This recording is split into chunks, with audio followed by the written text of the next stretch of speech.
After many years of being dormant, Armored Core is back, in a good way.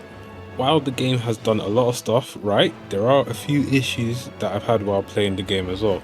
I'll be discussing both while keeping the story spoilers to a minimum just so that people won't really complain too much.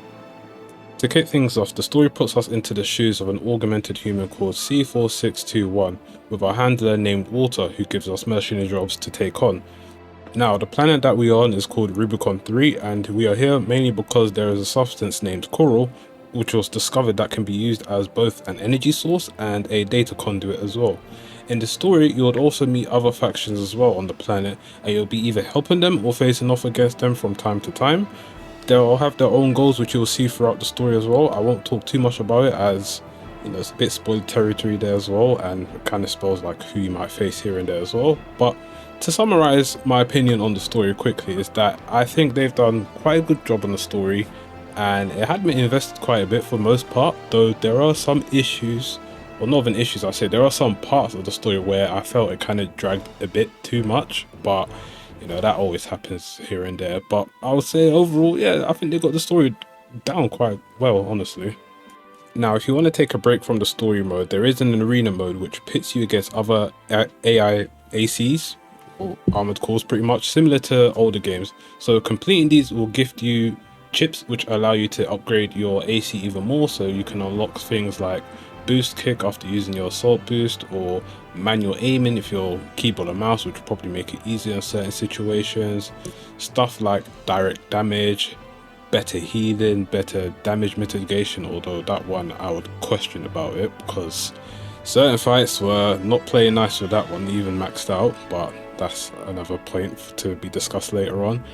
But yeah, essentially doing these will gain you a bit more chips, a bit more money, which all helps in the long run of the game. Gameplay in Armored Core 6 is what all Armored Core fans expected to see in this. People worried about it being more like a Souls game, considering how long this game's been dormant for and what From Software's been doing for like these past couple of years, but honestly that's not the case. In this game, Armored Core is still Armored Core, though there's like a hint of Souls in some of these fights, but you know, that's just to be expected at this point really. But overall, yeah, it still plays like Armored Core, obviously a lot more refined now compared to what we played 10 years ago pretty much now. So I think for the veterans, they'll still enjoy it. For the newcomers out here, they'll still enjoy it for the most part. I know they'll probably get frustrated in some parts here and there, but more on that later. The game feels very responsive when playing. It doesn't like lag or anything or eat my inputs most of the time. Using a keyboard and mouse or even a controller is still fine, though I know if you're on keyboard and mouse you probably have a slightly better time for the most part, but controller's more than doable in this game. Now, I did state earlier about the manual aiming, so that is a plus in this game pretty much, but people were kind of complaining about the auto lock-on feature, and for the most part, you know, it works well when it wants to, but if you're going up against, say, an AC that's very mobile, nimble, basically someone that's very fast, and there are quite a few of them in this game, you are going to struggle with auto aim. I mean, sometimes you might get lucky with it, but I feel in certain situations manual aim will probably be better. But yeah, I don't think people should be worried too much about the auto aim. Yeah, it might take some difficulty away, but at the same time, you know, you can always work around it pretty much. Now, when it comes to PvP, I do not know because online was not working when I was playing the game, but yeah, we shall see in the coming days pretty much. Now, personally, me, for my AC, I mainly had it, say, like more on the middle slash heavier side, mainly because certain fights I needed a bit more HP because the enemies in the game seem to just have infinite missiles for the most part compared to what we have. And I know it sounds a bit bad of me complaining, but I'm genuinely surprised some fights were a bit too tedious, which kind of ties into my next point now. And this is where I'd probably say where I had my main issue with the game, which was not even the difficulty, but the balance of the game, more or less.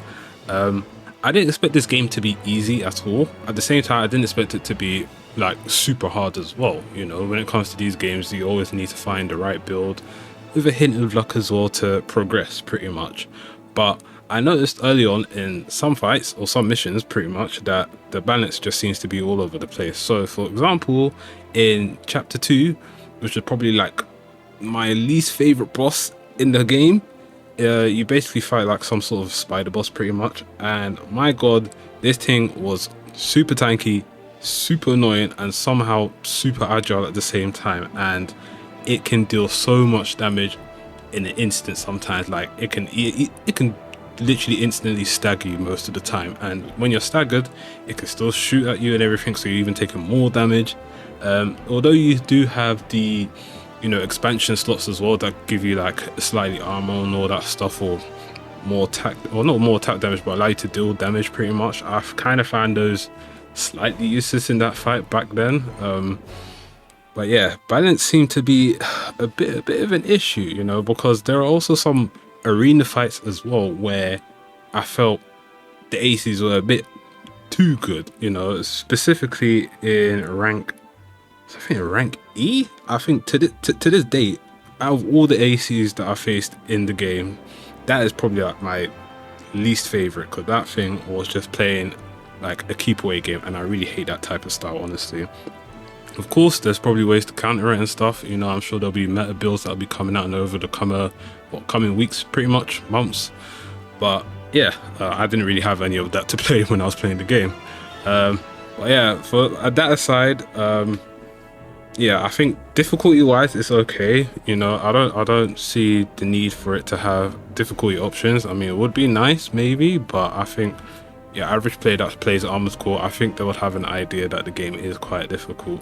And yeah, let me also not get started on the chapter 4 final boss, because my god, that thing was it was stressing me so much, to the point I said, you know what, let me put the game down for today and try again another day, because that thing, probably, I don't even know what to say to that. I don't want to go too much into it, but you'll probably see within like the next few days or so, pretty much.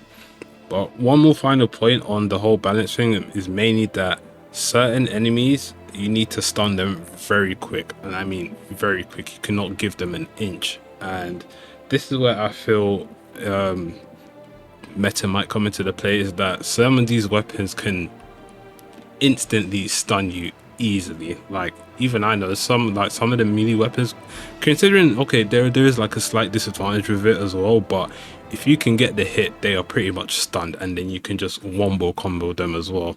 So I wouldn't be surprised in the future if there'll be like patches to nerf certain attachments, certain guns, or pretty much anything like that. Now, will they do it? I don't think they'll do it yet, but if it becomes really bad, then they might consider doing it, considering that they do it for like their Souls game, but that's a whole nother issue in itself.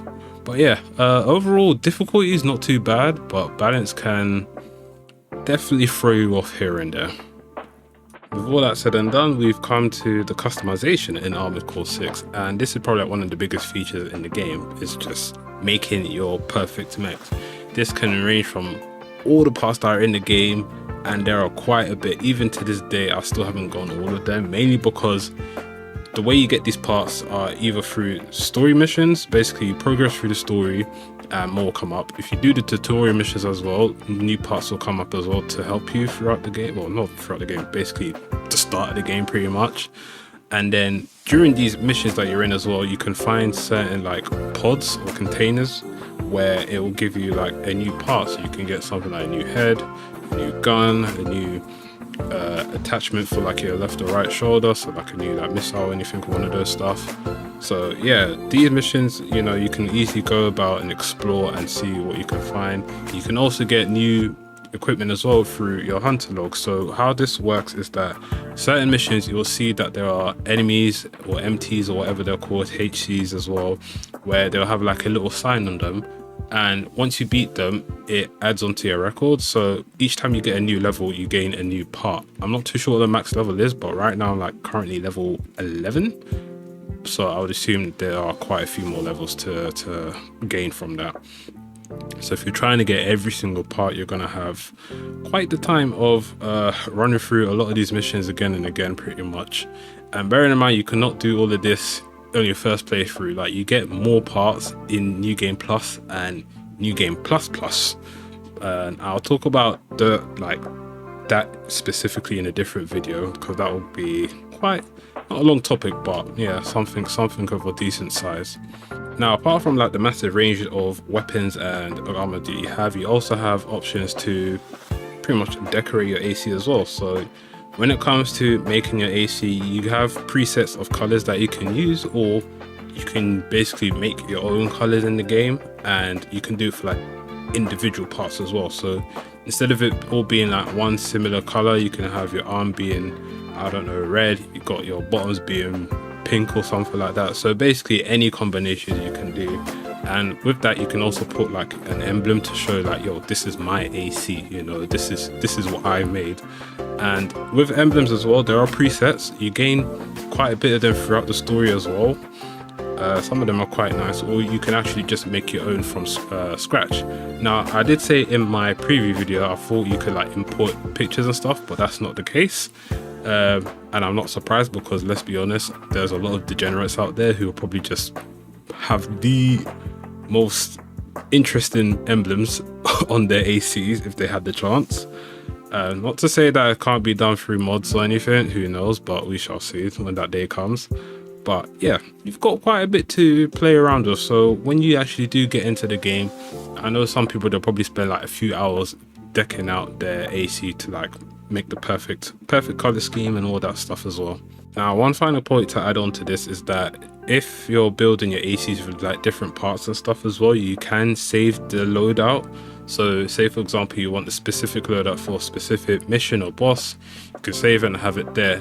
Bear in mind though, that if you say you reset your parameters for like your OS options, the stuff that allows you to gain extra abilities or sell the said parts as well, you can't load it up until you've got the stuff back again. And also to add to this is that the arena AIs, the ones that you face, you would get their AC data. So if you do have all the parts where you can literally load it up and just run their AC if you want to. And to be fair, some of them are pretty good, but I think in this game you'd kind of want to make your own AC. Before we wrap this up, I kind of want to talk about the music in the game. So Armored Core game do have quite a decent soundtrack for the most part. Not all tracks are that great, but I do find most of them enjoyable to listen to. That's the same thing with Armored Core 6. A lot of the tracks are quite decent, some of them are really good, but at the same time, it's just that when you're fighting half these enemies, you can't even like appreciate half of these tracks. So do keep in mind that when you are playing the game, you kind of want to hear the music, turn your sound effects like to like probably like 4 or 3 at least, just so you can actually appreciate the music a bit more. But yeah, I do kind of hope that they would release a soundtrack for it in the future. I know a lot of companies seem to be doing that, but you know, it remains to be seen pretty much. But yeah, hopefully they do, so we can actually listen to it without, you know, blasting robots and everything all over the place. But yeah, overall music was pretty tight, you know. I can't complain. They actually done a decent job of it. Now, with all that said and done, we've come to the end of the video. So overall, Armored Core 6 is a great return for the franchise, and while it does have a fantastic customization option for your ACs, pretty much a decent story and a good soundtrack to go with the game, I feel the balance issues will be the main problem for everyone when playing the game.